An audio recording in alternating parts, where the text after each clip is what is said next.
రెండు రకాలైన ఉపవాసాలు ఉన్నాయి. ముగిస్తాం. ఉపవాసాలు రెండు రకాలు ఉన్నాయి.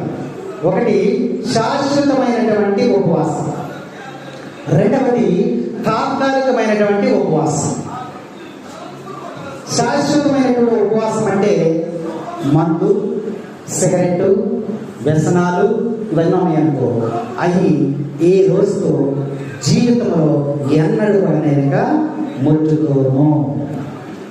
దీక్ష తీసుకున్నావు గుర్తుపెట్టుకో, దేవుని ముందు ప్రమాణం చేస్తున్నావు గుర్తుపెట్టుకో. నాకున్నటువంటి వ్యసనము ఇక నేను జీవితంలో ముట్టుకోలేక ఈ రోజుతోనే అండ్. ఇది శాశ్వతమైనటువంటి ఉపవాసం. తాత్కాలికమైనటువంటి ఉపవాసం అంటే నీరు, భోజనము లేదా ఫ్రూట్స్ లాంటివి తాత్కాలికమైనటువంటి ఉపవాసం. యెషయా గ్రంథం ఒక మాట చూద్దాం. యెషయా గ్రంథము 58వ అధ్యాయము 8వ వచనం.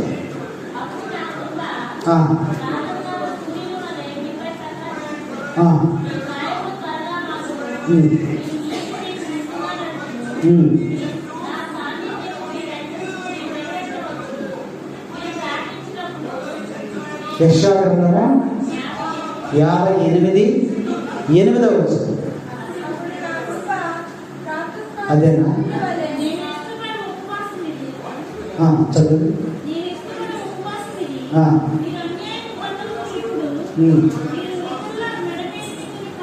సరే వదిలేసి భోజన ఉపవాసం అంటే మాంసాహారమును త్యజించి శాకాహారము మాత్రమే భోజనం. అది కూడా ఒక పూట మాత్రమే. 2 పూటలతో తినేయాలా? ఒక పూట మాత్రమే మితమైనటువంటి ఆహారం తినడం, అది భోజన ఉపవాసం. మిగిలినటువంటి ఒక పూటను ఏం చేయాలి? పేదలకు కానీ, అనాథలకు కానీ, భిక్షగాండ్రకు కానీ ఎవరికో సాయం చేయాలి, లేదా దేవాలయానికి దేవునికి సమర్పించాలి. అది భోజన ఉపవాసం. రెండవది ఈ తపస్సు కాలంలో వస్త్ర ఉపవాసం. బట్టలని ఉపవాసం చేయాలి. ఏంటి బట్టలు?